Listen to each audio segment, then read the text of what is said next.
Hello दोस्तों, मैं सूर्यवंशी भारद्वाज जयसवाल में आपका स्वागत करता हूं। आज रीजनिंग में पार्ट हम लोग 18 वाले कर रहे हैं। इसमें आज हम लोग एक नए चैप्टर कोडिंग डिकोडिंग चैप्टर का अध्ययन करेंगे। कूट लेखन, जिसका अर्थ होता है कूट लेखन एवं कूटवाचक, ठीक है ना, या सांकेतिक भाषा। तो आइए समझते हैं सबसे पहले कोडिंग क्या होता है, ठीक है ना। उसके बाद डिकोडिंग के बारे में समझेंगे।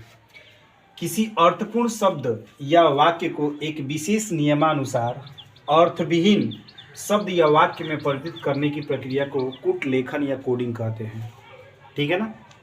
किसी अर्थपूर्ण शब्द को या वाक्य को एक विशेष नियमानुसार अर्थविहीन शब्द या वाक्य में परिवर्तित करने की प्रक्रिया को क्या कहते हैं? कोडिंग कहते हैं, ठीक है ना, या कूट लेखन कहते हैं। और डिकोडिंग किसे कहते हैं? किसी अर्थविहीन शब्द या वाक्य को एक विशेष नियमानुसार अर्थपूर्ण शब्द या वाक्य में परिवर्तित करने की प्रक्रिया को क्या कहते हैं? कूटवाचन कहते हैं या डिकोडिंग कहते हैं, ठीक है ना। इसमें 6 प्रकार से प्रश्न पूछे जाते हैं, ठीक है ना। पहला होता है लेटर कोडिंग, दूसरा होता है नंबर कोडिंग, तीसरा होता है सब्स्टिट्यूशन बेस्ड माने प्रतिस्थापन पर आधारित प्रश्न, चौथा होता है मिक्स्ड लेटर या नंबर कोडिंग, मिश्रित अक्षर या संख्या संकेत पर आधारित प्रश्न, सिंबल बेस्ड क्वेश्चन, संकेत पर आधारित प्रश्न, और एक होता है बाइनरी नंबर बेस्ड क्वेश्चन, द्विधारी संख्याओं पर आधारित प्रश्न। इस चैप्टर में हम लोग 6 प्रकार से क्वेश्चन का अध्ययन करेंगे, ठीक है ना। तो आइए सबसे पहले हम लोग अध्ययन करेंगे लेटर कोडिंग पर आधारित प्रश्न, मतलब अक्षर संकेत पर आधारित प्रश्न, ठीक है ना। तो पहले इस चीज़ को नोट कर लीजिए, उसके बाद हम लोग पढ़ेंगे लेटर कोडिंग पर आधारित प्रश्न।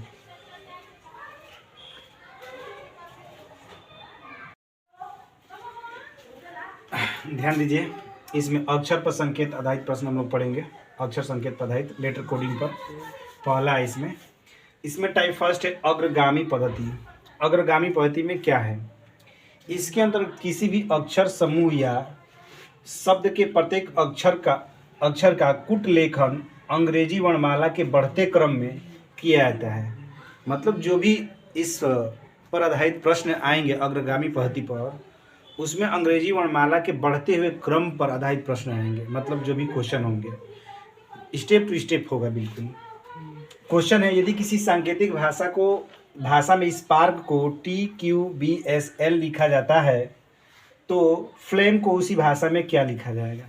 सबसे मोस्ट इम्पोर्टेंट बात इसमें क्या है कि आप लोगों को अंग्रेजी वर्णमाला में जितने भी 26 अक्षर हैं उन अक्षरों का मतलब कोडिंग याद रहना चाहिए।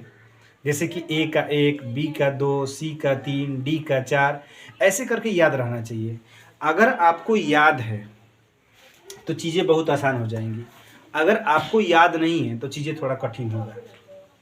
लेकिन मैं आपको याद करने का तरीका भी बता दे रहा हूँ कि आप कैसे बहुत ही सरल तरीका से आप लोग क्या करेंगे कि अंग्रेजी वर्णमाला के कोडिंग को याद रख सकेंगे। चीज़ें आप लोग भूलेंगे भी नहीं। इसमें कोई सूत्र नहीं है, कोई ट्रिक नहीं है। आपको क्या करना है कि कम से कम 100 से 200 वर्ड, मैंने रीजनिंग का पहले वीडियो में बताया 100 से 200 वर्ड लिखना है। और एक सादा पेज पर आपको क्या करना है कि A से Z तक लिख लेना है, और लिख कर उसके नीचे 1 2 3 4, जैसे A के नीचे 1, ऐसे सादे पेज पर ABC डॉट करके Z तक, ठीक है ना, लिख देना है। और उसके नीचे 1 2 3 करके लिख लेना है।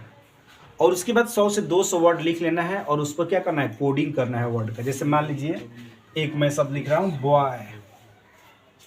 अब बॉय का होता है 2, O का होता है 15 और Y का होता है 25, ठीक है ना।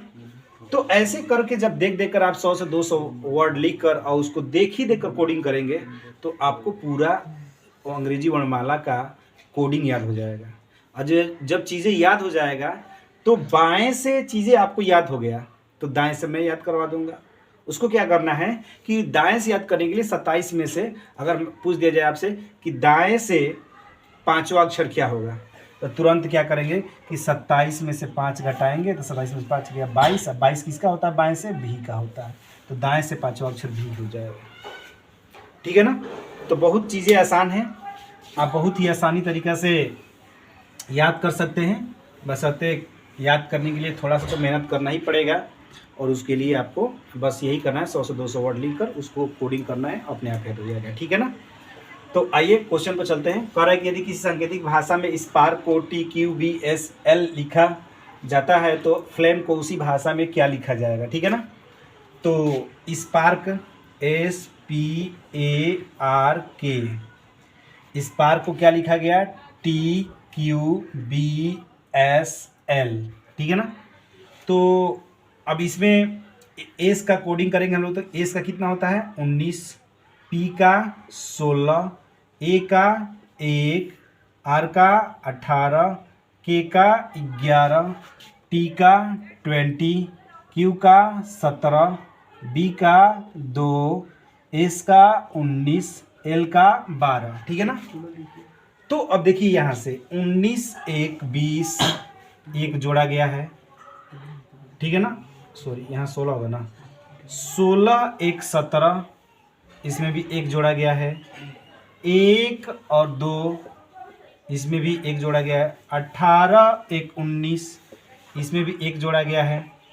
फिर उसके बाद 11 और 1 12, एक एक जोड़ा गया है, यानी सब में एक एक करके जोड़ा गया है। तो क्यों ना हम अब फ्लेम का बना लें, FLAME। तो फ्लेम का होता है, F का होता है 6, L का होता है 12, A का होता है 1, M का होता है 13 और E का होता है 5। ठीक है ना। अब इसमें 6 में एक जोड़ेंगे तो 7, और 7 किसका होता है, 7 G का होता है। 12 में एक जोड़ेंगे तो 13, एक जोड़ेंगे तो 13, और 13 किसका होता है N। एक में एक जोड़ेंगे तो कितना हो जाएगा 2, और 2 किसका होता है B।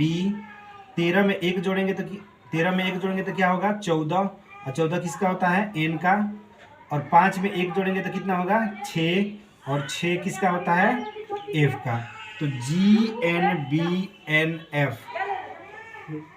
ठीक है ना। 13 14 12 13, यहाँ M होगा, 13 का M होता है। तो GMBNF पहला ही विकल्प है आपका। ठीक है ना। तो इस तरह से विकल्प पहला है। ठीक है ना। तो चीज़ों को नोट कीजिए, आगे पढ़ते हैं।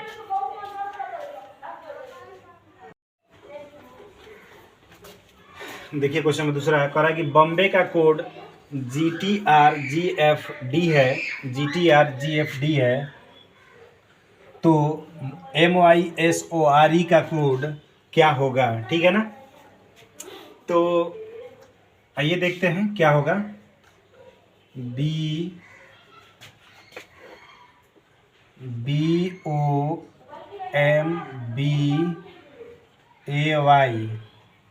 GTRGFD।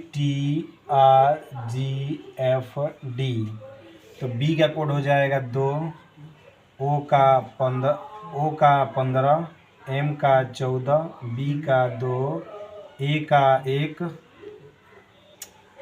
B का 2, O का 15, M का 13, B का 2, A का 1, Y का 25, G का 7, T का 20, R का 17, R का 18, G का 7, F का 6, D का 4। ठीक है ना। तो 2 में 5 जोड़ेंगे तो कितना हो जाएगा 7, 15 में कितना जोड़ेंगे तो 20 हो जाएगा 5, 13 में कितना जोड़ेंगे तो 18 हो जाएगा 5, 2 में कितना जोड़ेंगे कि हो जाएगा 7, 5, 1 में कितना जोड़ेंगे तो हो जाएगा 6, 5, और 25 में कितना जोड़ेंगे कि हो जाएगा 4। तो 25 के बाद क्या होता है, 25 के बाद हो जाता है Z, और Z के बाद हो जाता है ABCD। हाँ, तो अब इसमें भी 5 जोड़ेंगे तो कितना हो जाएगा D हो जाएगा, तो इसमें भी +5। ठीक है ना। आए बसन में इस तरह से हमने देखा कि सब में 5 5 जोड़ने पर क्या हो रहा है, मान हमें प्राप्त हो जा रहा है। इसका मतलब ये है कि MYSORE में 5 5 जोड़ेंगे तो हमें हमारा शब्द मिल जाएगा, ठीक है ना। तो MYSORE,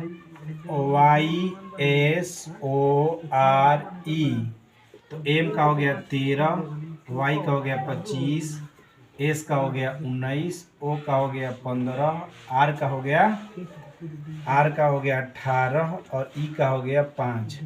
अब 13 में 5 जोड़ोगे तो कितना होगा? 13 5 18, 18 का क्या होता है? R होता है। Y में 5 जोड़ोगे तो क्या हो जाएगा?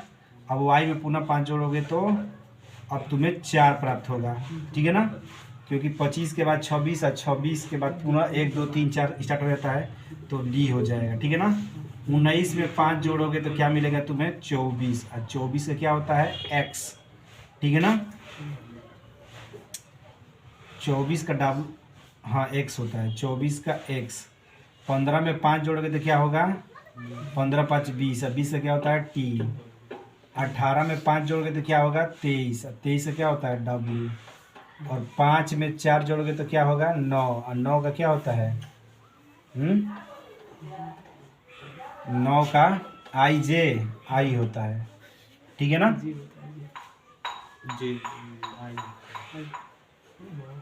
15 में 5 जोड़ना है ना, 5 में 5 जोड़ना, तो 5 5 10 होगा ना, तो इस तरह से क्या हो जाएगा? J हो जाएगा, ठीक है ना। तो RDXTWJ यानी ऑप्शन पहला ही सही है इसमें भी, ठीक है ना। इस तरह से दोस्तों यदि पढ़ाई हुआ चीज़ अगर आप लोगों को समझ में आता है तो आप वीडियो को जरूर लाइक करें, कमेंट करें, शेयर करें, सब्सक्राइब करें। आज के लिए इतना ही, धन्यवाद।